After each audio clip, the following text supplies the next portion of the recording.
Oke, kita lanjut materi PPC atau materi PPIC atau Production Planning and Control. Kali ini kita akan bahas mengenai perencanaan agregat atau agregat planning. Jadi kita ketahui bahwa saat kemarin kita sudah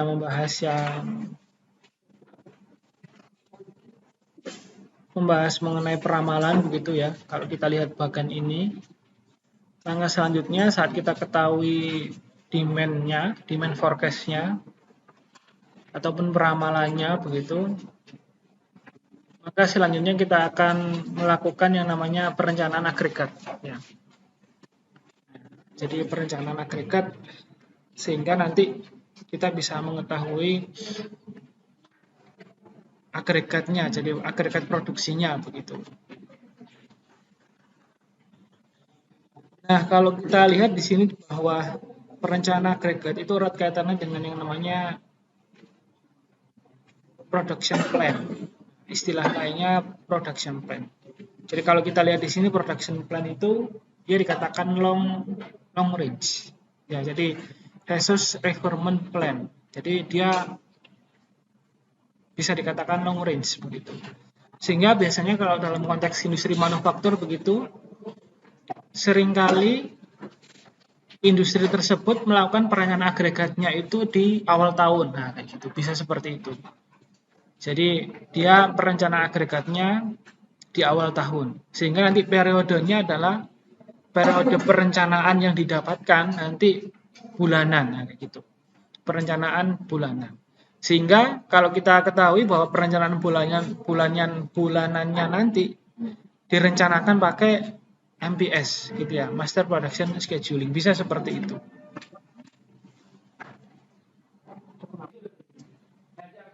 Saya ingin menjelaskan bahwa dia dikatakan long range ini. Seringkali si perusahaan industri manufaktur biasa melakukan perencanaan agregat itu di awal biasanya di awal tahun kayak gitu. Sehingga dalam perencanaan awal tahun itu dia breakdown lagi nanti. Bulan 1 begitu ya, Januari memproduksi berapa.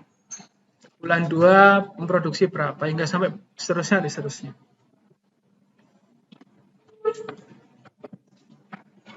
Oke, jadi ini ya di production plan atau perencanaan agregat. Kata lain agregat planning itu adalah production plan. Jadi jangan bingung.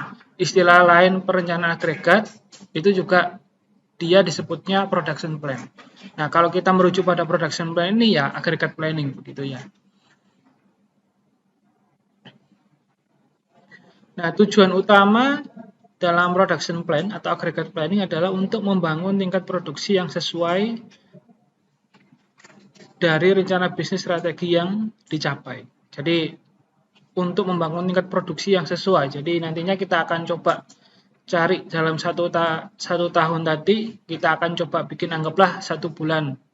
Periodenya bulanan begitu. Jadi periode 1 hingga 12-nya itu diisi berapa banyak produksi. Nah, production planning ini meliputi tingkat persediaan. Jadi nanti kita akan mempertimbangkan tingkat persediaan kita atau inventory yang kita miliki itu berapa. Lalu backlog, begitu ya. Lalu permintaan pasar, customer service, lalu cost ya, biaya produksinya berapa, labor relationship dan lain sebagainya. Jadi sebelum nanti kita menentukan berapa banyak atau berapa end produk yang akan kita produksi pada bulan Januari 2025, semua seperti itu ya. Maka nanti kita juga akan mempertimbangkan hal-hal lain begitu. Di antaranya ya ini tadi berapa barangkali persediaan kita yang ada di gudang gitu. Inventory kita berapa banyak produk tersebut. Lalu kita punya backlog atau enggak begitu ya. Lalu hingga sampai penentuan berapa total cost yang akan terjadi bila saya pakai metode A, berapa total cost yang akan didapatkan bila saya pakai metode B dan seterusnya gitu. Nah, ngomong-ngomong tentang backlog ini adalah istilah di mana kebutuhan atau dengan kata lain adalah Nanti ada contohnya. Namun kalau saya bisa deskripsikan adalah kebutuhan yang belum terpenuhi. Nah, kayak gitu. Jadi backlog itu istilah dari permintaan gitu ya, permintaan yang belum terpenuhi. Jadi ada customer minta begitu ya, kita rencanakan begitu. Kadang dalam satu periode itu kita nggak bisa memenuhi. Kita jadikan utang di periode selanjutnya. Nah, seperti itu. Jadi backlog itu istilah kebutuhan yang belum dapat dipenuhi di periode tersebut. Nah, seperti itu ya. Nanti ada contohnya di bagian akhir. Oke, lalu ada basic strategi mengenai agregat planning. Jadi ada yang pertama case strategi. Jadi ini bacanya mungkin case ya, case strategi begitu. Lalu ada production leveling, lalu subcontracting dan juga hybrid strategi. Kita mulai dari yang strategi terlebih dahulu. Nah, kalau case strategi ini dia kalau Anda bisa lihat di gambar ini ada demand nih, bagian ini ada demand.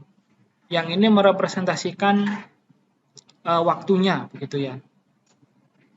Jadi kalau Anda bisa lihat yang garis line begitu itu permintaan, lalu yang dot atau produk yang titik itu adalah production. Nah, dia permintaannya atau productionnya, saya ulangi ya, dia produksinya mengikuti permintaan. Jadi strategi menggunakan case strategi ini ya dalam agregat planning itu dengan kata lain bahwa ada permintaan berapa kita produksi sesuai dengan permintaan. Ada permintaan berapa kita produksi sesuai dengan permintaan. Nah, jadi karena permintaannya itu akan selalu kita produksi sesuai dengan permintaan tadi, jadi produknya akan kita produksi dengan sesuai permintaan, maka ya seperti ini akan terjadi gejolak. Jadi Anda kadang itu naik turun. Nah, berarti jadi kadang di Januari, Februari,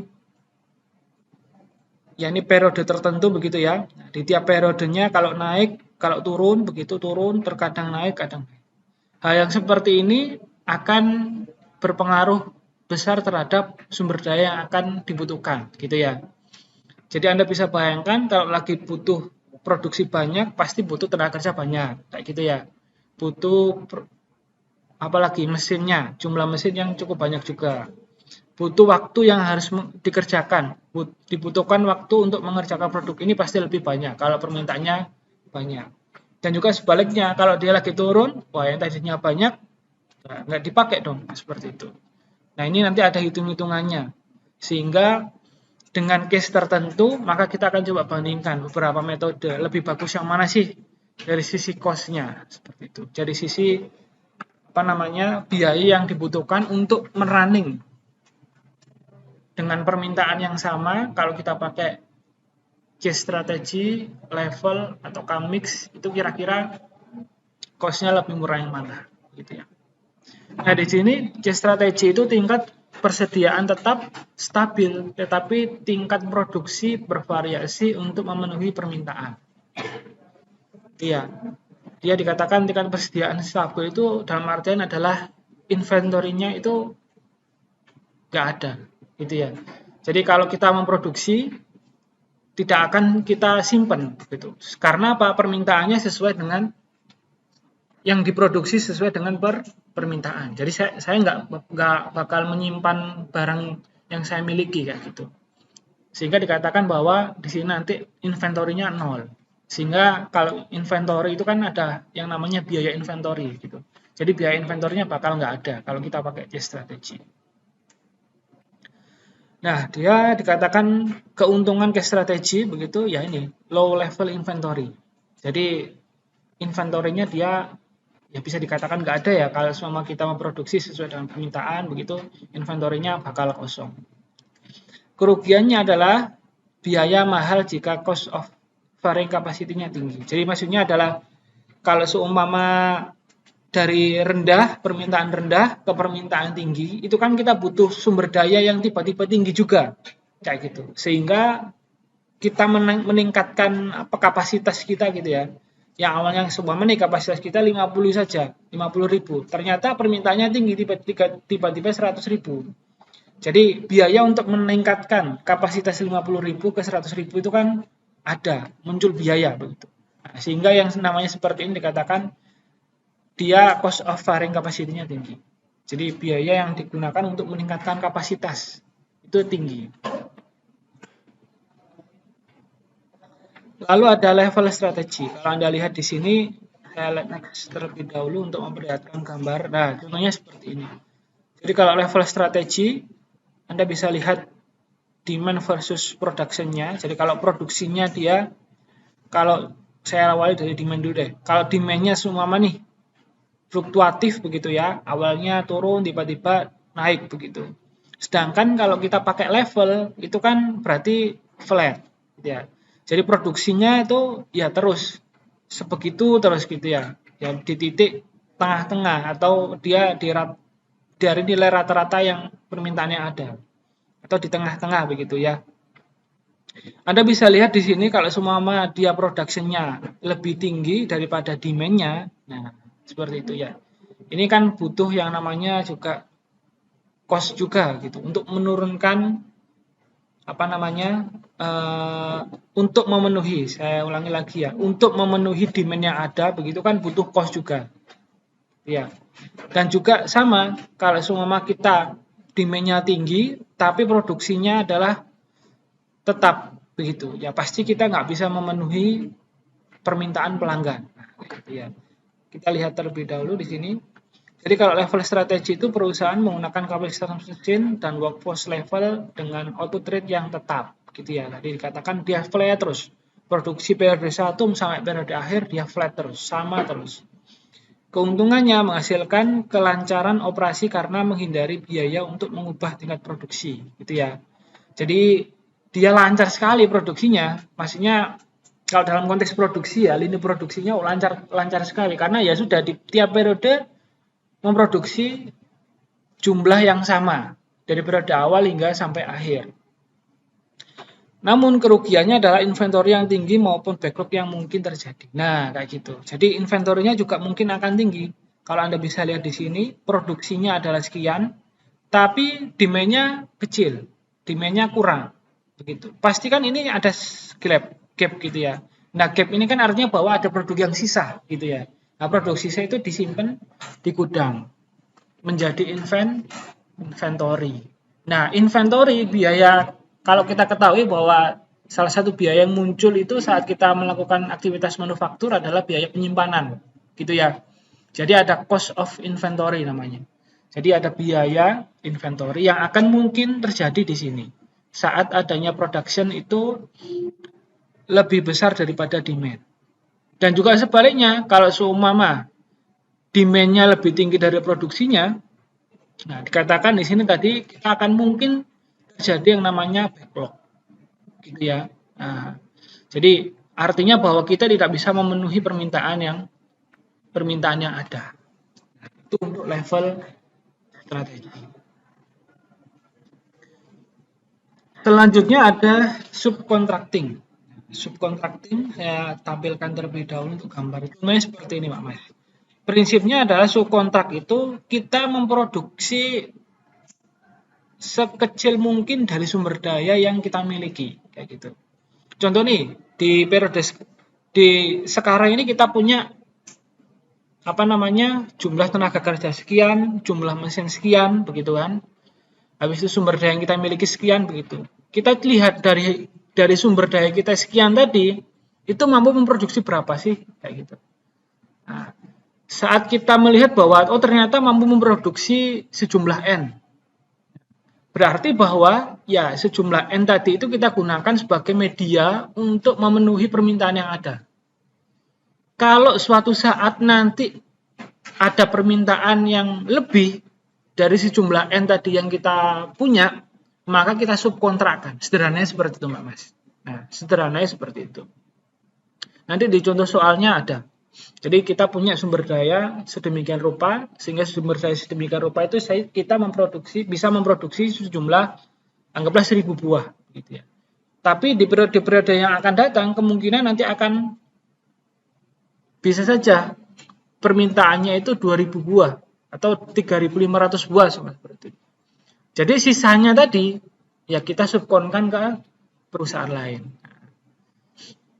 Nah, di sini dikatakan juga bahwa contohnya seperti ini. Jadi kalau Anda bisa lihat production-nya, ini ya, production-nya yang dot, habis itu apa namanya, line-nya ini adalah demand.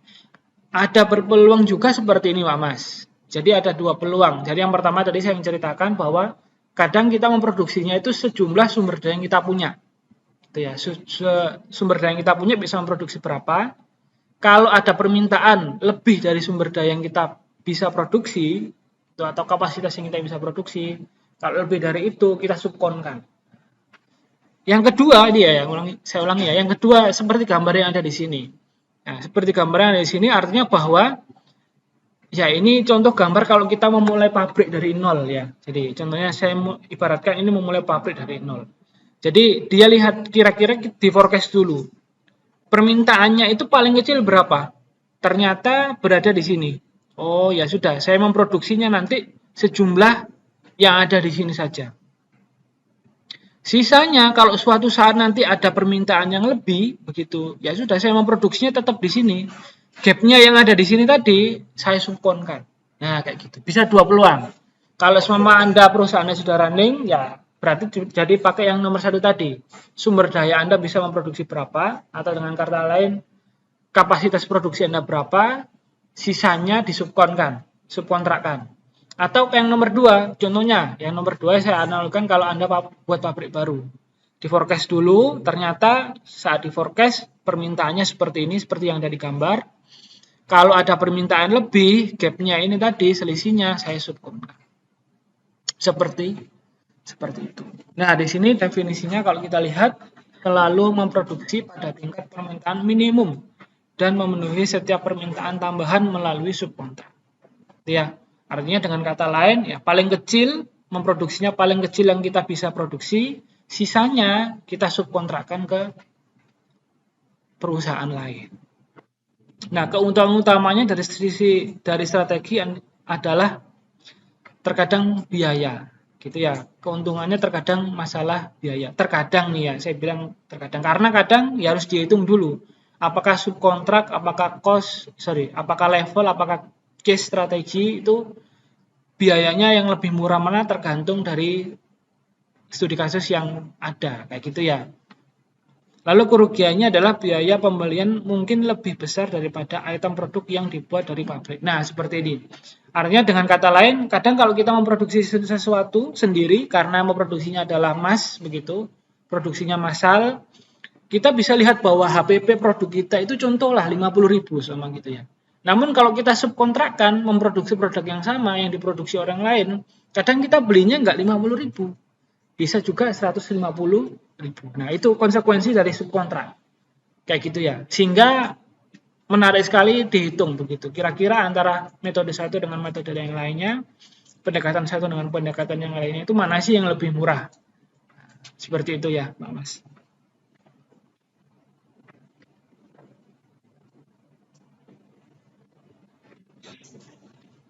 Oke, yang keempat ada yang namanya hybrid strategy. Nah, ini hybrid strategy ini kadang ada yang menyebutnya mix strategi, sama saja gitu ya. Strategi ini merupakan kombinasi strategi yang meminimumkan gitu jumlah semua biaya yang terlibat, memberikan tingkat layanan yang diperlukan dan memenuhi tujuan rencana keuangan dan pemasaran. Nah, kalau Anda bisa lihat di sini, nah dia di hybrid strategi itu kalau kita plotkan seringkali ya mengikuti pola yang ada. Namun nanti karena dia mix begitu, ya bakal banyak yang bisa saya bilang itu banyak yang bisa kita setting. Contoh nih, biaya tenaga kerjaku nggak mau tak rubah-rubah. Aku mau biaya tenaga kerjaku sekian gitu. Maksudnya itu jumlah tenaga kerjaku sekian. Namun saya nanti kompromi dengan adanya overtime, semua seperti itu. Nah, dengan hal yang seperti itu, kita bisa pakai yang namanya hybrid. Gitu ya. Kita bisa pakai yang namanya hybrid. Atau dengan kata lain ya, kita bisa mix and match gitu ya. mana dari faktor-faktor aktivitas kita memproduksi sesuatu itu yang mau kita pakai. Nah, seperti itu. Kalau Anda bayangkan, kalau case dan juga level itu kan pasti nggak banyak yang bisa akan di mixkan, atau dengan kata lainnya sudah pakem gitu. Jadi kalau kita pakai level, ya berarti produksiku harus flat atau selalu sama di tiap periode gitu ya. Entah itu nanti karena saya nggak mau ada lembur gitu ya. Mungkin gini ya. Kalau kita pakai flat itu kan pasti akan, kalau kita pakai level pasti akan flat gitu ya. Sehingga nanti tidak banyak yang akan bisa di otak-atik begitu. Ataupun dengan yang namanya tadi di awal. Jadi produksiku akan selalu ada saat ada permintaan, yang jumlah produksiku akan selalu sama dengan saat kita punya permintaan yang ada kayak gitu ya. Beda dengan tadi yang di nomor 4, yaitu case atau hybrid ya. Kalau case atau hybrid ini nanti banyak sekali yang bisa dikombinasikan. Sehingga polanya kalau kita bisa lihat begitu akan ya mengikuti pola yang ada, tapi tidak nempel seperti halnya case begitu ya. Tidak akan nempel seperti halnya case di dotnya ini. Selanjutnya contoh soal nih. Contoh soalnya seperti ini, Mbak Mas. Jadi memang sudah mulai harus agak teliti ya. Saya bilang itu harus agak teliti bagi saat kita mau merencanakan produksi dalam konteks tertentu gitu ya. Jadi Anda lihat yang bawah dulu deh. Jadi ini ada contoh nih. Contoh permintaan. Jadi terkadang permintaan ini macam-macam ya, Mbak Mas. Ada yang dalam bentuk forecast gitu ya. Kalau memang Anda produksinya adalah make to stock, pasti akan dalam bentuk forecast gitu ya permintaan. Kalau produksi Anda itu make to order begitu, berpeluang besar juga yang muncul kalimat demand langsung gitu ya, permintaan begitu. Jadi jangan bingung saat Anda melihat bahwa terkadang itu kita pakai forecast kah ataukah kita pakai permintaan yang ada di lapangan seperti itu ya. Nah, contohnya seperti ini. Ini ada permintaan dari periode 1 sampai periode 12 gitu ya. Nah, jadi dari bulan 1 hingga sampai bulan 12. Jadi di bulan 1 ada permintaan 500, 800, 1000 dan juga 1000 begitu ya. Nah, ini permintaannya yang nantinya akan kita buat yang namanya agregat planning-nya. Jadi kita akan coba nanti kita akan bandingkan mana yang lebih murah antara case, level, dan juga subkontrak kayak gitu ya. Mana yang lebih murah dari studi kasus yang ada ini gitu. Nah, ini contohnya adalah karyawan perusahaan bulu mata PT Suncang mampu memproduksi, atau dengan kata lain adalah PT Suncang ini ya. Jadi PT Suncang itu PT memproduksi bulu mata. Satu karyawan itu dia bisa memproduksi 10 unit. Satu operator dia bisa memproduksi 10 unit per bulan. Semua seperti 10 unit dalam konteks batch begitu ya, per bulan. Dikatakan bahwa gaji karyawan pada waktu reguler gajinya itu $2.000 per bulannya. Dikatakan juga bila karyawan undertime maka gajinya tetap dibayar penuh.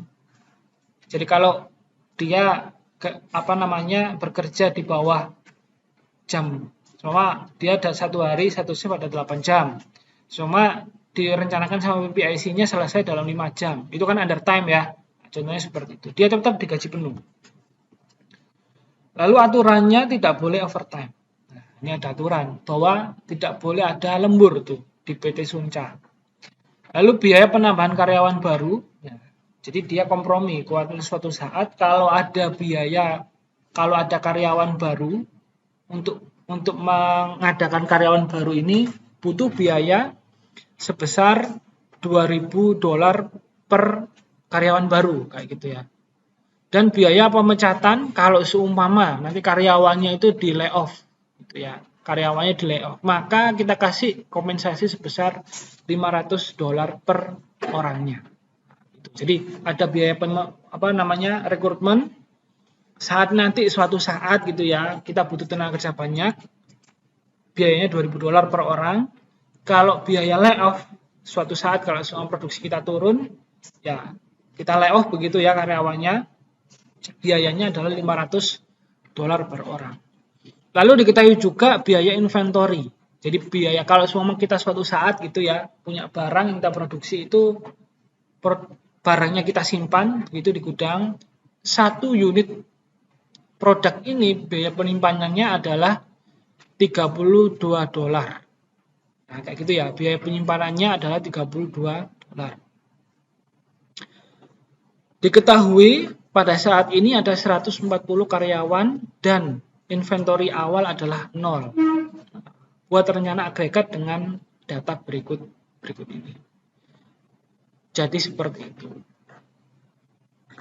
Contoh nih, yang pertama, buatlah rencana produksi dengan level strategi hanya dengan cara menambahkan karyawan baru dan membuat inventory untuk antisipasi masa-masa yang akan datang atau masa yang peak season gitu ya, dengan biaya yang minim. Lalu dikatakan back order dan juga stock out tidak diperkenankan hitung biayanya.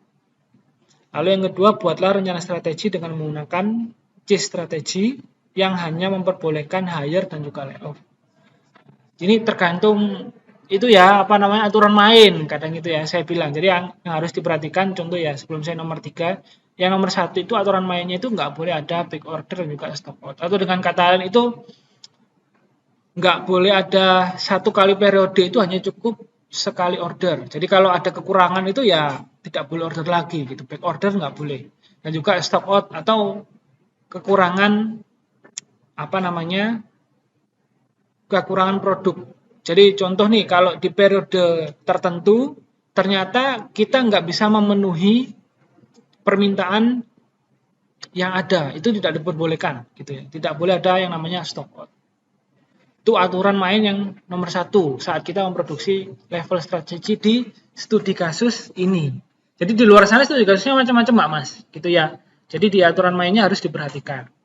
Yang kedua, buatan rencana produksi dengan menggunakan yang ini, chase strategi yang hanya memperbolehkan, ya saya ulangi lagi, hanya memperbolehkan dia meng-hire karyawan dan juga melay-off karyawan. Nah, jadi kalau kita pakai case di studi kasus ini, hanya diperbolehkan hire dan juga layoff. Kayak gitu ya. Lalu yang nomor 3, buatlah rencana produksi menggunakan subkontrak. Diketahui biaya subkontraknya adalah 2.500. Nah, di sini ya. Jadi biaya subkontraknya $250 per unitnya. Kita lihat yang nomor 3 ini. Tidak ada aturan main yang diperkenankan di sini. Hanya diberi informasi biaya kalau semua subkontrak itu produknya biayanya 250 per unit. Jadi kemungkinan besar nanti di nomor 3 saat kita pakai subkontrak kita bisa melakukan lembur gitu ya. Kita bisa melakukan penambahan kapasitas produksi. Nah, seperti itu. Tergantung aturan main yang ada. Oke, kita coba dulu yang strategi. Nah, yang strategi. Biar lebih mudah saya bukakan Excel saya.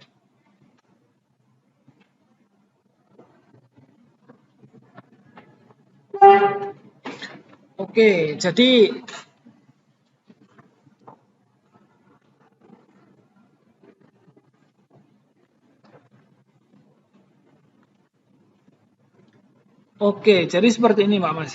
Jadi tadi diketahui permintaannya sekian ya, periode 1 hingga sampai periode 12 itu sekian. Gitu ya. Jadi diketahui juga bahwa 1 orang itu bisa memproduksi sebanyak 10 unit, gitu ya, ingat ya. Nah, jadi berapa sih? Nanti kita yang pertama adalah mencari tahu terlebih dahulu berapa unit yang harus diproduksi. Cari tahu dulu yang ini, kayak gitu ya. Jadi nilai 1.490 itu nantinya didapatkan dari biaya regular worker dikali dengan jumlah produksi yang diproduksi 1 orang. Ingat bahwa tadi di awal kita punya 140 Benar ya? 140. Sehingga saat kita pakai 140 saja akan muncul masalah di sini, Mbak Mas. Ini minus. Ingat di aturan main yang tadi nomor 1, ya. Di aturan main yang nomor 1 tadi, dia dikatakan bahwa nggak boleh ada stock out. Gitu ya, tidak boleh ada stock out. Studi kasus ini ya, di aturan main nomor 1 tidak boleh ada stock out. Nah ini stock out nih, dia kurang gitu ya. Gitu ya. Sehingga ya sudah kalau gitu saya coba 142.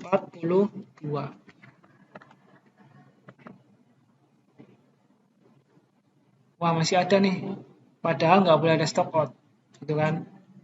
Ya sudah, hingga singkat cerita tak coba 149.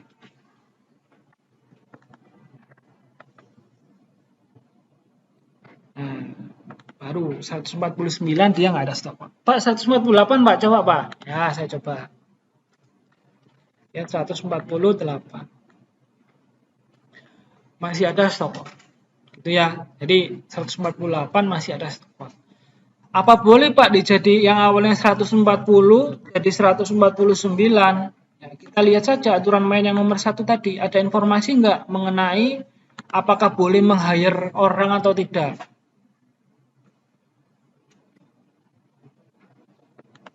Ya, tidak ada. Jadi boleh, saya meng-hire orang itu boleh.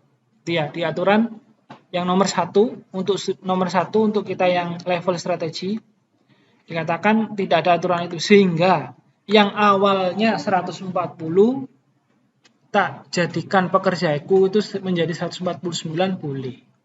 Sehingga saat saya memproduksi saat saya punya worker sebanyak 149, satu orang bisa memproduksi 10, maka unit yang diproduksi sebesar 1409.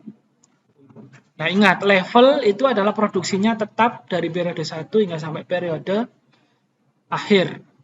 Sehingga di tiap periode 1 hingga sampai periode 12 itu ya akan memproduksi sebanyak 1490.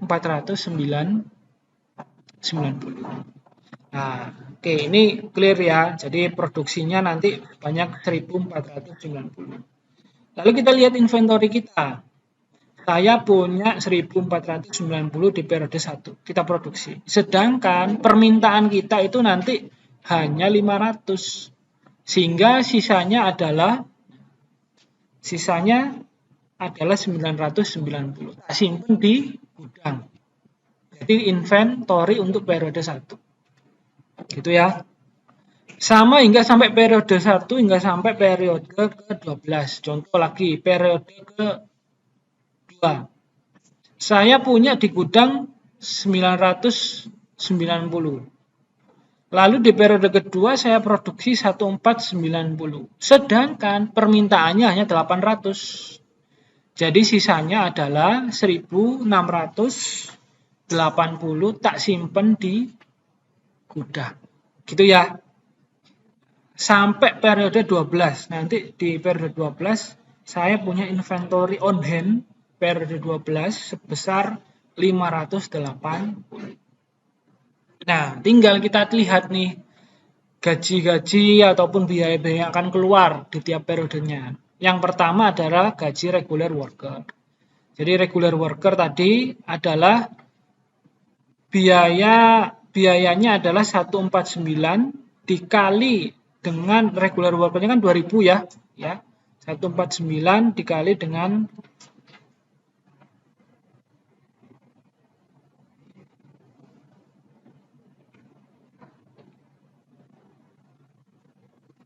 ya 2000 habis itu dikurangi dengan biaya ini ya, biaya hire. Jadi karena di periode 1 kita kan tadi ada hire gitu ya, merekrut orang.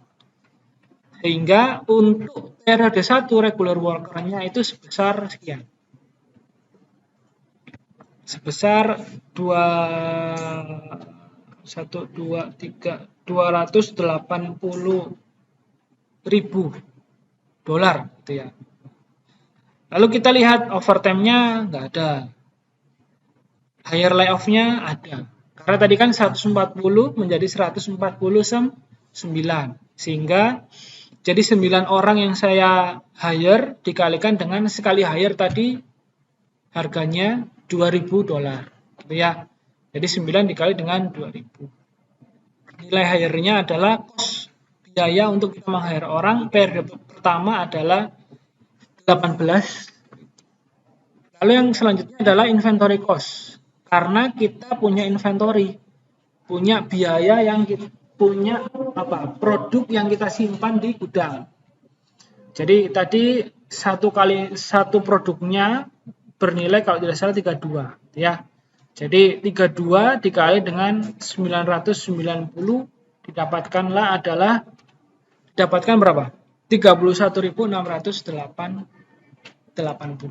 untuk biaya inventory. Sehingga kita akan bisa total cost di periode 1 kurang lebih sekian. Jadi kita punya gaji karyawan ditambah dengan biaya hire ditambah dengan biaya inventory. Untuk periode kedua, di periode kedua tidak perlu ada hire lagi. Karena ya cukup di periode 1 saja. Itu ya tadi ya. Yang awalnya 140 menjadi 149. Nah, untuk bulan kedua ya kita tetap punya 149 orang untuk memproduksi ini tadi. Periode ketiga juga sama. 149, nggak ada penurunan ataupun pengurangan. Penambahannya saja itu pada periode ke-1 karena dari 140 di awal periode begitu ya. Ternyata nambah nih menjadi 149. Sehingga muncul cost of hire, jadi biaya untuk meng-hire orang itu sebesar 2.000 dikali 9 hanya di periode 1 saja. Sehingga singkat cerita kita bisa totalkan begitu ya. Total untuk biaya saat kita menggunakan level strategi dengan aturan yang ada tadi, dengan studi kasus yang ada, nilainya adalah sekitar sekian ini tadi. Jadi ini ada $4.184.640.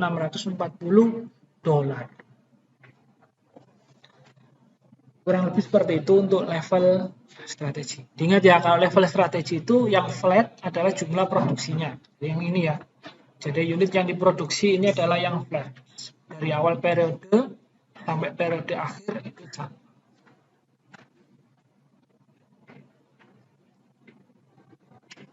Oke, ada pertanyaan sebelum lanjut ke CIS strategi.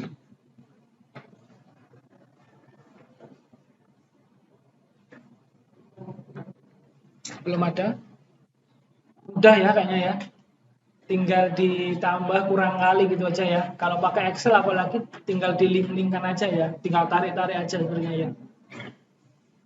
Kita lanjut ke CIS strategi. Nah, jadi ini permintaannya masih sama. Kita pakai satu studi kasus. Kita coba tiga strategi gitu ya. Jadi permintaannya masih sama. Kalau CIS strategi harus diingat bahwa unit yang diproduksi itu sama dengan demand atau sama dengan forecast. Kalau semua konteksnya adalah meramal tadi ya, meramal permintaan. Di periode 1 permintaannya 500, maka nanti kita juga harus memproduksi sebesar 500. Periode 2 permintaannya 800, maka kita harus memproduksi sebanyak 800.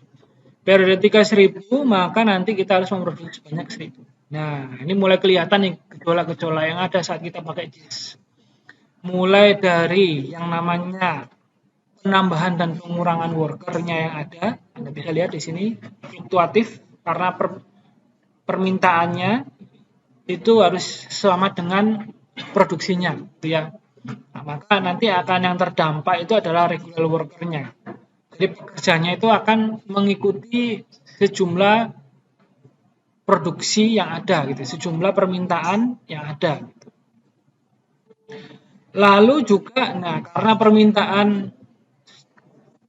karena workernya itu sejumlah permintaan yang ada, maka akan muncul yang namanya biaya hire and layoff yang terjadi di sini. Jadi kalau permintaannya tinggi, nah kita harus nambah karyawan nih. butuh biaya hire gitu ya, sebanyak tadi berapa, $2.000 gitu ya. Lalu kalau permintaannya menurun, ya sudah kita layoff tuh pekerjanya, maka akan muncul biaya layoff. Lihat di sini. Saya mulai dari unit yang diproduksi terlebih dahulu. Jadi unit yang mau diproduksi itu 500. Nah, jadi satu orang bisa memproduksi sebesar 10. Ingat ya tadi ya. Tapi ingat, kita tadi punya di awal berapa? 140 orang. Nah, di periode 1 kita hanya butuh sebesar 50 orang. Sehingga dengan terpaksa gitu kan, kita akan melay-off sebanyak berapa? Sebanyak 90 orang gitu ya. Akan muncul biaya layoff 90 dikali dengan ya, 90 dikali dengan 500 gitu ya. Jadi 90 orang kita layoff dengan kompensasi tadi satu orangnya kita kompensasi $500. Sehingga muncul biaya layoff di sini sebesar 45.000. Gitu ya. Lalu selanjutnya kita lihat lagi produksinya. Di periode kedua kita ada permintaan sebanyak 800. Satu orang bisa memproduksi 10, maka kita hanya butuh 80 orang. Yang awalnya periode 150 orang, nambah nih sekarang, jadi 80 orang untuk memproduksi sebanyak 800. Gitu ya, karena satu orang bisa memproduksi 10. Sehingga 80 orang akhirnya bisa memproduksi sebanyak 800. Ingat ya, jadi kalau unit yang diproduksi untuk case ini sama dengan permintaan yang ada atau demand yang ada. Jadi kalau demand-nya 800, maka kita produksinya juga 800. Nah, terjadi gejolak lagi nih di periode kedua. Jadi yang awalnya 50 jadi 80 pekerjanya. Muncullah biaya hire, ya, biaya untuk kita merekrut karyawan. Satu orangnya sebesar 2.000. Berarti dari 50 ke 80 kita butuh 30 ya. 30 dikali dengan 2.000 begitu ya. Nilainya adalah 60.000. Terus seperti itu hingga sampai periode ke-12. Jadi kalau kita lihat di sini, kalau periode ketiga berarti hire ya, dari 80 ke 100. Meng-hire sebanyak 20 orang. Dari 3 ke 4 masih hire nih. Dari 100 ke 140 orang. Gitu ya. Berarti menambah 40 orang. Periode 4 ke 5 masih hire lagi. Dari 140 ke 200. Berarti nambah 60 orang. Periode 5 ke 6. Nah ini mulai turun nih. Kita lay off. 200 ke 60. Kita lay off sebanyak 40 orang. Nah biaya ini ya. Jadi adanya hire and lay off ini tadi berpengaruh terhadap cost yang ada nantinya.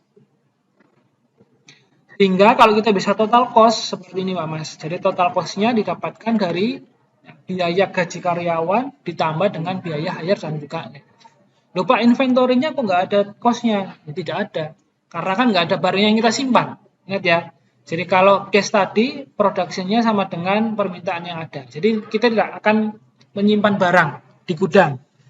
Karena kita tidak akan menyimpan barang di gudang, maka biaya penyimpanannya 0. Seperti itu. Sehingga nanti akan muncul biaya gaji reguler dan juga biaya hire and layoff karyawan. Total cost-nya sekian, sehingga kalau kita bisa lihat nilainya adalah $4.355.000 untuk strategi yang kedua, atau strategi. Kita lanjut ke subkontrak ya. Jadi yang ketiga yaitu subkontrak. Jadi ingat bahwa kalau subkontrak tadi kan kita akan memproduksi sebanyak dari minimal requirement atau minimal sumber daya kita itu bisa produksi berapa, kayak gitu ya.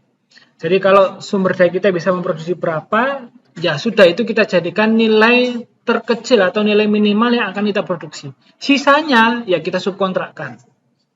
Nah, kita coba lihat. Kalau contoh studi kasus ini, kita akan pakai yang tadi yang saya ceritakan, nomor 1. Jadi kan subkontrak kan ada. Jadi kalau perusahaan itu tadi sudah berjalan gitu kan, sudah punya sumber daya, ya sudah sumber daya minimalnya itu berapa, bisa memproduksi berapa, kita pakai. Kalau yang kedua, yang saya ulangi lagi ya, kalau yang kedua tadi kalau semua perusahaannya baru jalan begitu, mau memprediksi belum punya sumber daya, sehingga ya sudah kita pakai yang terkecil permintaan, sisanya kita subkontrakkan. Nah, studi kasus ini itu contohnya dia perusahaannya sudah jalan nih dengan mempunyai sebanyak tadi 140 karyawan. Nah, kayak gitu. Sehingga dia pakai minimal rekrutmen yang ada. Jadi dia punya 140 karyawan dipertahankan kayak gitu. Tinggal dilihat 140 karyawan ini nanti dia bisa memproduksi sejumlah berapa banyak produk. Sehingga kalau Anda bisa lihat di sini 140 karyawannya ini nanti dipertahankan dari periode 1 hingga periode akhir. Nah, 140 ini nanti kalau seumpama nih dia tidak bisa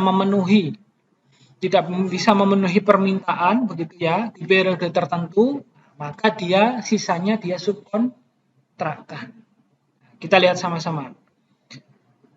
Permintaannya sama masih ya, periode 1 hingga sampai periode 12. Periode 1 sampai periode 12 dia sama. Regular worker-nya dia pertahankan 140 karyawan. 140 karyawan ini satu karyawan bisa memproduksi 10, sehingga unit yang diproduksi adalah sekian, begitu ya, 1.400. Dia satu karyawan ini bisa memproduksi 10, sehingga kalau 140 karyawan dia bisa memproduksi 1.400. Nah, kita lihat inventorinya. Nah, periode 1 dia produksi 1.400, tapi permintaannya adalah 500. Maka akan ada barang sisa yang akan disimpan di gudang menjadi inventory sebanyak 900.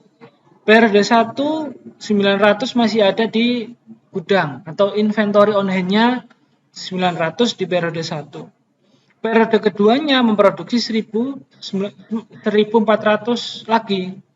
Namun permintaannya ada 800. Sehingga sisanya yang akan nanti kita simpan di gudang sebanyak 1.500. Gitu ya.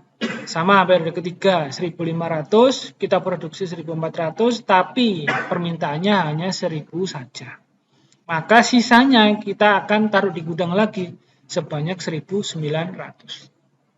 Singkat cerita sampai periode ke-11. Jadi periode 11 kalau kita lihat periode sebelumnya di gudang kita punya 700. Kita produksinya 1.400. Namun permintaannya cukup tinggi, ada 3.000. Sehingga kita tidak bisa memenuhi. Kita butuh sebanyak 900 untuk memenuhi permintaan yang ada. 900 inilah yang nanti kita akan subkontrakkan. Sehingga kita pesan ke tempat lain yang nantinya kita kirim ke pabrik kita, ke perusahaan kita, untuk kita satukan dengan permintaan-permintaan yang sudah kita buat. Itu ya. Jadi singkat cerita di periode 11 inilah ada kekurangan. Sehingga kekurangan ini nanti kita akan subkontrakkan. Nah, karena ada subkontrak muncullah biaya subkontrak. 900 kekurangan yang ada dikalikan dengan subkontraknya tadi kalau tidak salah satu unitnya sebesar 250 begitu ya. Jadi 250 dikali dengan 900 didapatkan biaya sebesar $225.000. Sehingga kita bisa total cost secara keseluruhan, yang mana total cost di tiap periodenya akan muncul gaji reguler, subkontrak ditambah dengan inventory. Kebetulan di periode 1 hingga sampai periode 10 ini tidak ada biaya subkontrak. Karena keluar kekurangannya baru di periode ke-11. Sehingga periode ke-11 akan muncul cost mengenai subkontrak. Dan ingat, karena di periode 11 itu tidak ada inventory. Kenapa Pak tidak ada inventory? Karena udah dipakai semua. Ya kan? Karena di periode 11 itu kita kekurangan. Malah kalau kekurangan berarti kan nggak ada inventory kita. Malah kekurangan gitu kan. Karena kekurangan kita subkontrakkan ke orang lain gitu ya. Sehingga hanya muncul biaya gaji pekerja dan juga biaya subkontrak di periode 11. Sehingga akan muncul total cost sejumlah sekian. Sehingga total cost secara keseluruhan periode 1 sampai periode 12 sebesar 4.026.600. Sehingga lagi kita bisa bandingkan Mbak Mas gitu ya, periode ini. Nah, jadi kalau kita bisa bandingkan total cost saat kita pakai case strategi, level strategi dan juga subkontrak dengan catatan aturan main yang seperti ini dan juga studi kasus yang seperti ini, maka paling murah itu adalah pakai subkontrak. Sehingga kalau semua saya sebagai manajer BPIC di perusahaan ini, ya sudah, saya akan pakai subkontrak sebagai media untuk menjadwalkan agregat planning saya 1 tahun ke depan. Karena apa? Ya karena lebih murah. Paling murah pakai subkontrak. Dengan catatan ya, saya ulangi lagi. Dengan catatan studi kasus yang seperti ini dan juga aturan main yang seperti ini tadi.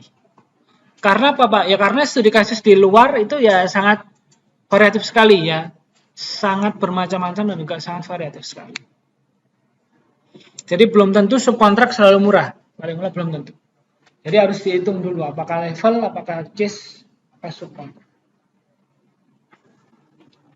Seperti itu Mbak Mas, sangat seru ya kayaknya kalau ngitung-ngitung seperti ini, sehingga kita bisa mengetahui karena metode ini, karena menggunakan pendekatan ini, maka ya seharusnya kalau industri kita, perusahaan kita pakai yang ini nih, kayak gitu. Oke, jadi kalau subkontrak memang kita kasihnya ke perusahaan lain gitu ya untuk memproduksi produk yang sesuai dengan spesifikasi kita gitu ya. Jadi kalau masalah kualitas ya pasti nanti dalam konteks kualitas pasti akan dibicarakan sama bagian kualitas ya. Jadi kalau PPIC cukup merancang strategi penjadwalannya. Nah, gitu. Kalau dalam konteks lain contohnya tadi yang tanyakan, kalau kualitasnya gimana Pak ya? Nanti kita akan kasihkan hal itu pada bagian yang bertanggung jawab gitu ya. Dalam konteks kualitas ya mungkin bagian QC atau QA. Sehingga dalam satu industri itu ya yang berkewajiban itu sesuai dengan apa? Tupoksi masing-masing ya, kayak gitu ya. Jadi kalau konteksnya PPIC ya si PPIC itu apa? Tugasnya ya merencanakan gitu kan. Dan juga dia bisa memastikan bahwa produknya itu nanti sesuai dengan apa yang sudah direncanakan, itu PPC itu. Kalau konteks kualitas ya mungkin nanti bisa dengan kualitas ya, orang kualitas atau orang QC atau QA. Namun pastinya ya harus dengan spek kualitas yang disetujui ya. Seperti itu sih Mas. Oke, ada lagi boleh? Belum ada? Bila belum ada, kita lanjutkan ke mix strategi atau hybrid ya. Kadang ada yang bilang mix, kadang ada yang bilang hybrid, sama saja. Jadi hybrid atau mix ini kombinasi dari beberapa strategi dengan tujuan akhir meminimalkan total biaya. Jadi ini konteksnya cocok untuk beberapa problem demand dan diambil alih oleh subkontrak kadang kayak gitu. Jadi kalau kita sudah pasti pakai subkontrak dan juga mempertimbangkan hal-hal lain bisa pakai mix gitu ya. Dan juga mix ini bisa dikembangkan begitu. Jadi mix ini juga bisa dikembangkan. Maksudnya dikembangkan itu dalam konteks ininya Pak Mas. Kalau kita lihat tadi, saya kembali di sini ya. Saya spill sedikit. Jadi kalau mix ini nanti bisa dikembangkan dalam artian bahwa hal-hal lain yang perlu kita pertimbangkan untuk kita hitung gitu ya. Contohnya ya umum seperti inventory, itu umum ya. Ataupun biaya yang namanya lembur. Lalu biaya yang namanya change over gitu ya. Nah, seperti ini ya, biaya change over gitu, change work cost dan lain-lain gitu. Itu hal-hal lain di luar ini bisa dipertimbangkan sehingga saat pertimbangan tadi mau diakomodir ya kita pakai mix. Ya, mix strategi.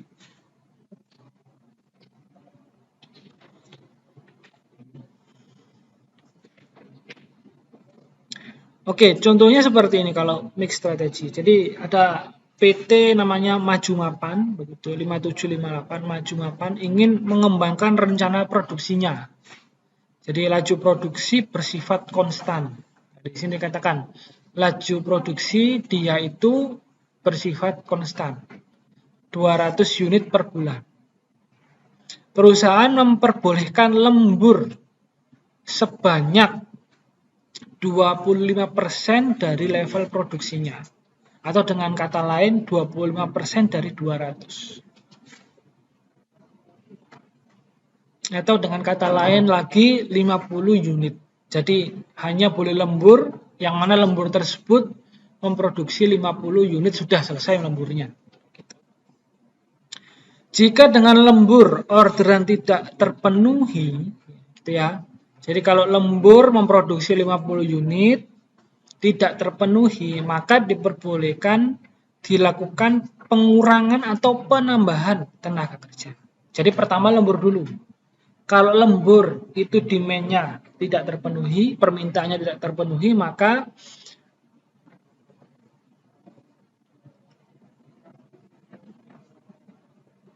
boleh penambahan tenaga kerja, gitu ya. Jadi kalau lembur itu nggak terpenuhi, maka tenaga kerjanya baru nih ditambah.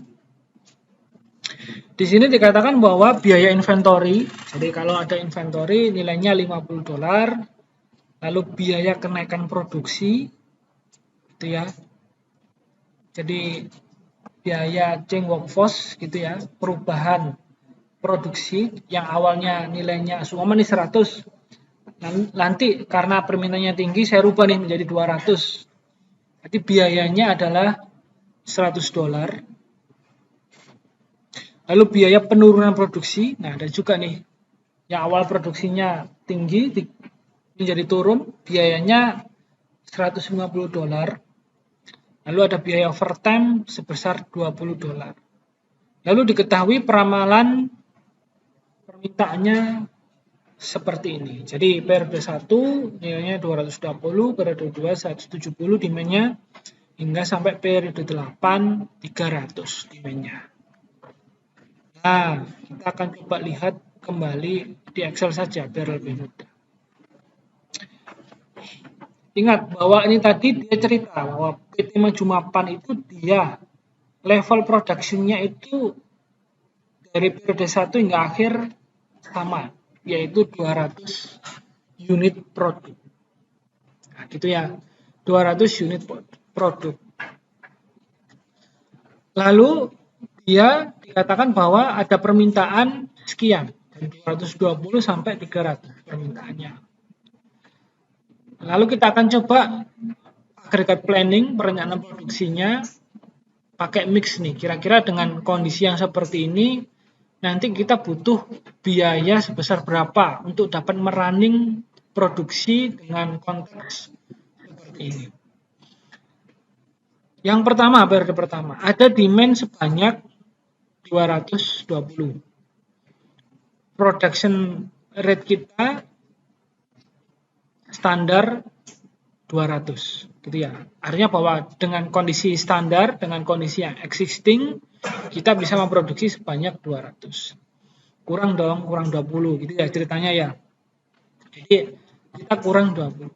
Karena kurang, tadi ingat bahwa kita boleh melakukan lembur. Sekali lembur, itu 25% dari production level kita dapatkan. Dengan kata lain 25% dari 200 atau dengan kata lain 50 unit, gitu ya. Kita lembur kita punya 50 unit. Ya, hingga dengan 50 unit dari hasil lembur ini kita bisa memenuhi permintaan 220. Ingat, 200 ditambah dengan 50 dengan hasil lembur masih sisa sebanyak 30. 30 kita simpan menjadi inventory. Kita hitunglah cost yang muncul. Jadi cost yang muncul adalah inventory cost sebesar 1.500, dengan kata lain 30 unit dikali dengan $50 per unitnya, sehingga 1.500 akan muncul sebagai biaya inventory. Ingat juga bahwa di awal tadi kita melakukan lembur. Sekali lembur gitu ya, nilainya adalah 20 gitu ya. Nilainya adalah $20. Satu kali lembur itu 25%, itu dengan kata lain 50. 50 dikali dengan 20 gitu ya, sehingga dapatkanlah nilai overtime cost-nya adalah 1.000. Sehingga total cost di periode 1 adalah 2.500. Ya, total cost di periode 1 2.500, tapi dengan harga sekian kita bisa memenuhi demand yang ada. Bisa memenuhi demand yang ada dengan catatan kita melakukan lembur di periode ke-1. Sekarang periode kedua. Periode kedua ada demand 170. Kita bisa memproduksi 200. Ya, lancar gitu ya. Tinggal kirim aja. Sisanya ada 30. Sisa 30 kita tambahkan ke gudang bahan jadi. Ingat, di periode 1 kita juga punya 30 unit. Sehingga 30 di periode kedua ditambah dengan 30 di periode ke-1. Sehingga saat ini kita punya inventory sebesar 60 di periode kedua. Sehingga lagi di periode kedua akan muncul inventory cost saja. Ya, karena dia nggak overtime gitu kan. Juga nggak nambah karyawan gitu kan. Sehingga munculnya cost-nya adalah biaya cost inventory saja di periode kedua. Sebanyak berapa Pak? Ya tinggal dilihat 60 dikali dengan tadi inventory-nya satu produknya 5. Jadi 60 dikali 50. Nilainya adalah $3.000 di periode kedua. Lanjut, di periode ketiga. Periode ketiga mulai terlihat nih. Di periode ketiga demand-nya 400. Namun yang kita bisa produksi sebesar 200 dalam kondisi normal. Sisa 200. Sisa 200 itu artinya bahwa kita butuh 200 produk lagi untuk memenuhi demand yang ada. Ya sudah, kita lakukan overtime dulu. Overtime kita singkat cerita bisa memproduksi sebanyak 50. Sisanya adalah 150 untuk memenuhi 200 kekurangan yang ada. Sisanya 50 ini nantinya saya ambil dari inventory yang sebelumnya ada. Itu ya. Ingat bahwa saya punya inventory sebesar 60 di periode kedua. Saya tambahkan 50 overtime. Totalnya adalah 110. Sedangkan saya butuh 200 untuk memenuhi demand yang ada. Sehingga saya masih butuh lagi nih sebanyak 90. Gitu ya. Nah, 90 ini saya akan lakukan penambahan change workforce atau penambahan karyawan. Sehingga saya bisa memenuhi permintaan yang ada. Gitu ya. Jadi penambahan karyawannya tadi untuk dapat memenuhi permintaan kekurangan sebesar 90 didapatkanlah seperti ini Pak Mas. Jadi kalau kita lihat 90 dikali dengan kenaikan produksinya gitu ya. Atau dengan kata lain saya ulangin lagi, bisa saja tidak menambah karyawan ya. Ini tidak disebutkan secara spesifik. Artinya dengan kata lain peningkatan kapasitas gitu ya. Untuk memenuhi produksi yang ada. Peningkatan produksi atau peningkatan kapasitas itu satu produknya itu dihargai $100. Sehingga kalau kita kurang 90, maka nanti akan muncul biaya untuk penambahan change workforce-nya sebesar 90 dikali dengan 100. Dengan kata lain 1000. Sehingga di periode ketiga, yang pertama saya akan cek inventory, oh ternyata ada sisa di periode sebelumnya. Yang kedua, kalau masih belum ada, lakukan lembur. Kalau lembur juga masih belum memenuhi permintaan yang ada, kita lakukan change workforce. Nah, change workforce ini macam-macam, bisa menambah karyawan, bisa menambah kapasitas, disederhanakan gitu ya. Biaya untuk change workforce itu sekian.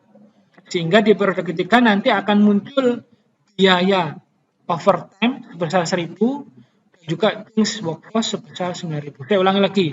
Change workforce ini didapatkan dari kekurangan tadi berapa nilainya, berapa unit produk yang kurang. Di sini kan minus 90 ya, kurang 90. Jadi 90 dikalikan dengan kenaikan produksi. Kalau kita mau menaikkan produksi, harganya, biayanya itu adalah 100. 90 dikali dengan 100, nilainya adalah 9.000. Sehingga dengan kata lain akan muncul biaya sebesar 9.000 di periode ketiga. Sehingga total cost di periode ketiga adalah 9.000 ditambah dengan 1.000. Total cost-nya adalah 10.000. Dan ini juga berpengaruh kalau seumpama di periode-periode sebelum, saya ulang lagi, berpengaruh di periode-periode selanjutnya kalau ada penurunan biaya produksi gitu ya. Jadi kalau di periode tertentu itu sudah naik begitu, namun di periode-periode selanjutnya itu berpeluang turun, juga akan change workforce begitu ya. Nah, kurang lebih seperti itu untuk periode ketiga, periode 4, 5, 6, 7, dan juga 8 sama Mbak Mas. Arahnya seperti itu. Sehingga dari total cost yang ada kita dapatkan untuk merunning begitu ya,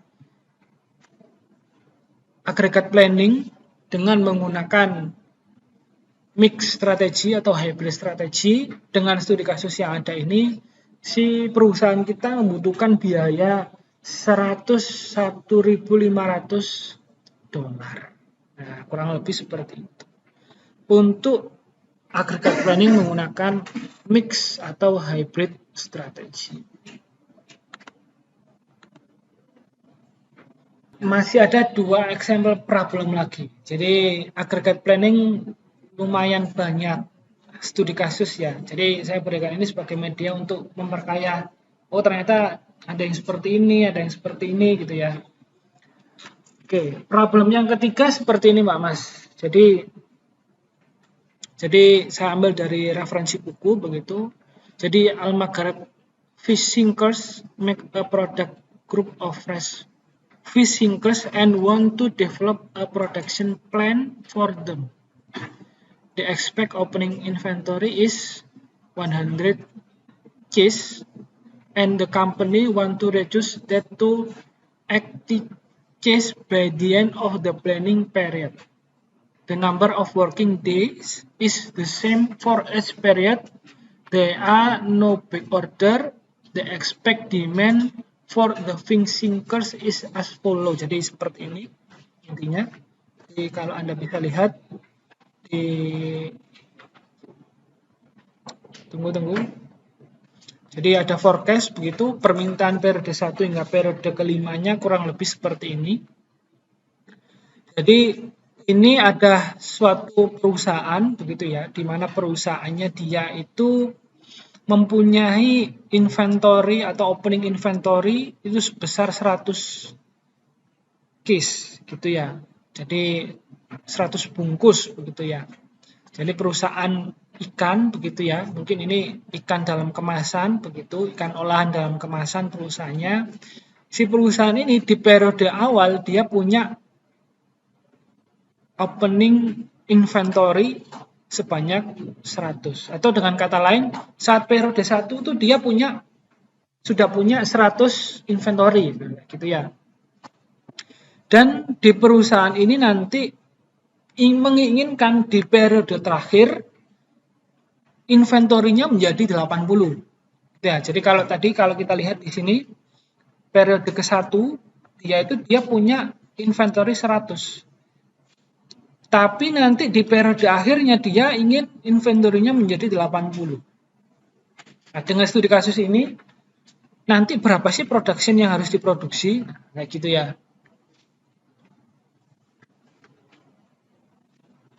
Nah, ada 3 pertanyaan. How much should be reduced each period? Yang kedua, what is the ending inventory for each period? Lalu, if the cost of carrying inventory is $5 per case per period based on ending inventory, what is the total cost of carrying inventory? Jadi yang pertama, berapa banyak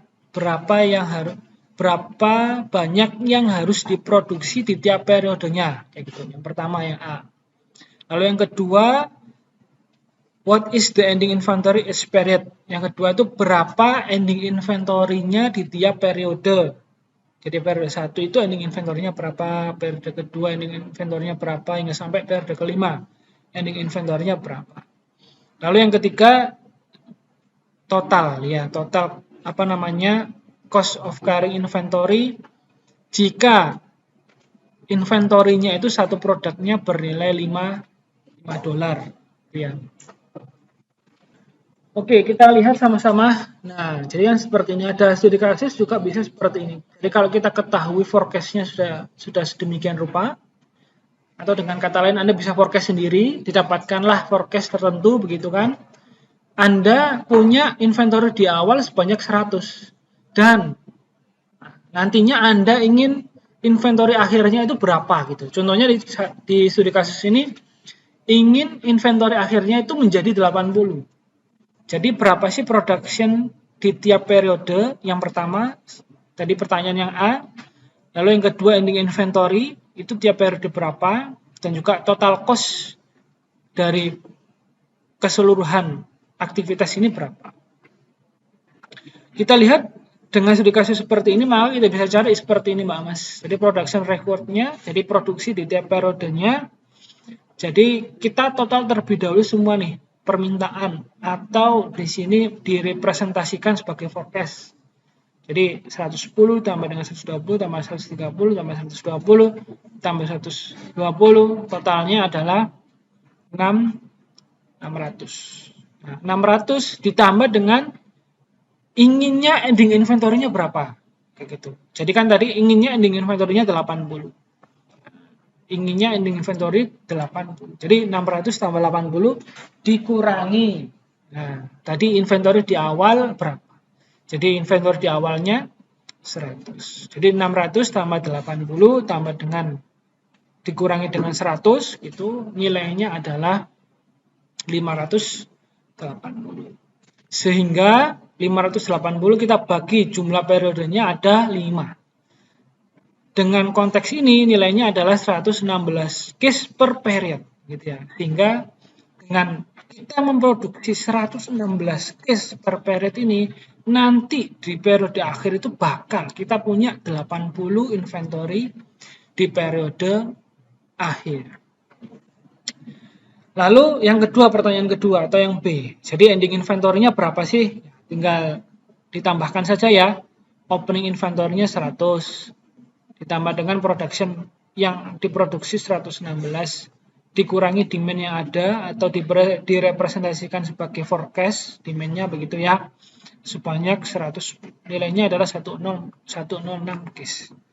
Dengan kata lain, periode 2 dengan periode sampai periode kelima sampai periode keempat, cara untuk mencarinya sama, sehingga didapatkanlah periode ke-2 sampai periode keempat kurang lebih sekian ya, 102, 88 dan juga itu untuk pertanyaan kedua. Ending inventory-nya berapa? Pertanyaan ketiga total cost ya, tinggal dikalikan saja ya. 106 ditambah dengan 102 ditambah dengan 88 ditambah dengan 84 dikali dengan $5. Jadi cost dari inventory-nya dari aktivitas ini sebesar $2.300. Kurang lebih seperti itu. Lalu satu lagi ada experiment problem yang keempat. Nah, di sini ini mencari yang namanya backlog. Nah, tadi di awal saya cerita bahwa backlog itu adalah aktivitas atau permintaan yang belum bisa dipenuhi di periode saat ini. Itu namanya backlog. Ada contoh seperti ini, Oracle Printing Company provides a customer printing service. Since as job is different, demand forecast is hour per week. Over the next 5 weeks, the company expect that demand will be 100 hours per week. There is an existing backlog of 100 hours and the end of 5 weeks. The company wants to reduce that to 80 hours. How many hours to work will be needed each week to reduce the backlog? What will be the backlog at the end of each week? Begitu ya. Jadi dikatakan bahwa ini adalah perusahaan local printing, begitu dia since each job is different, demand forecast in hour per week, dia demand-nya dalam bentuk jam per minggu selama 5 minggu. Lalu the company expect the demand will be 100 hour per weeks, begitu. There is an existing backlog of 100 hours. Jadi dia punya backlog di periode awal itu sebanyak 100 jam.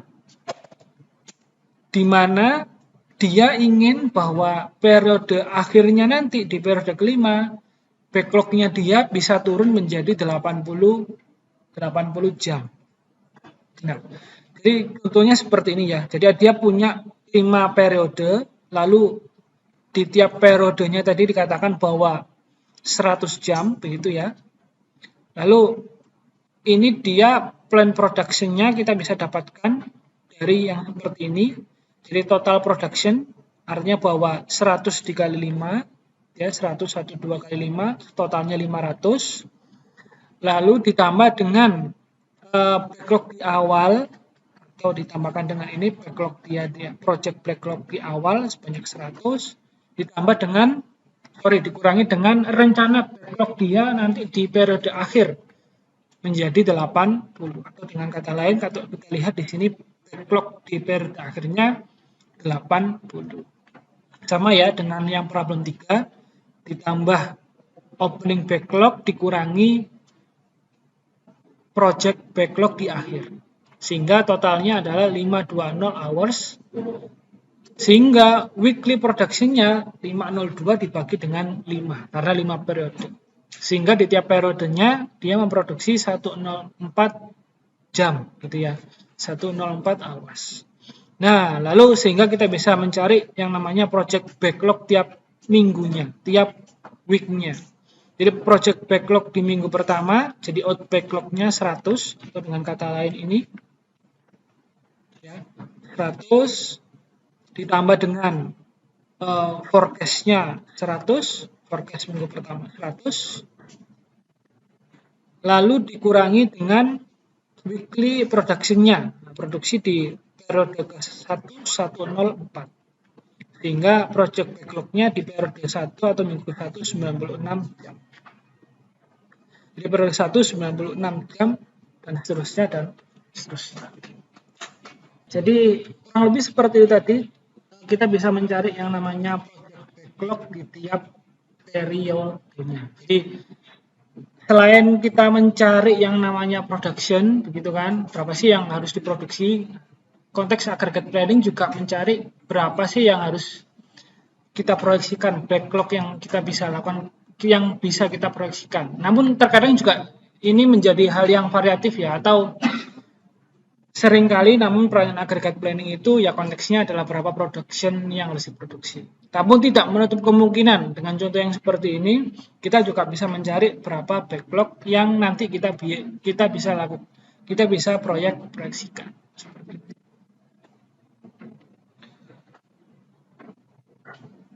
Oke, saya rasa itu dari saya, dan tidak afdol bila PPC itu tidak mencoba dalam konteks kita mencari tahu atau menjadwalkan berapa unit yang akan diproduksi gitu ya. Kalau pembahasan kita mengenai aggregate planning ya berapa unit produksi dalam agregatnya. Problem 5 sama problem 6 silahkan dikerjakan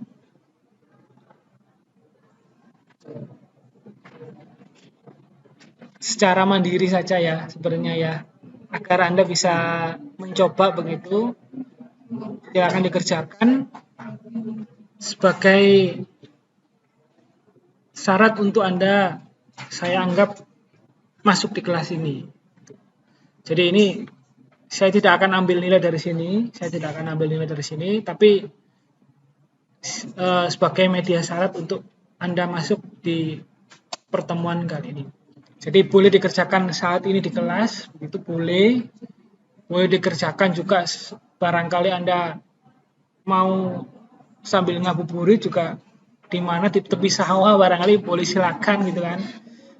Ditulis tangan, di scan PDF, diupload di LDRU.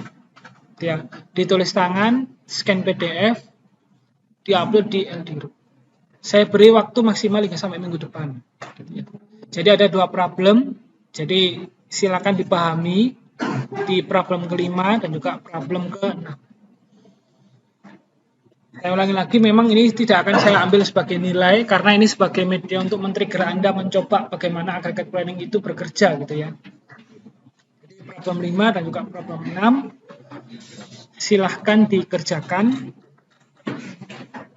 Tulis tangan secara mandiri, scan dan juga diupload di LDRU. Scan PDF dan juga upload di LDRU. Maksimal saya beri waktu sampai minggu depan.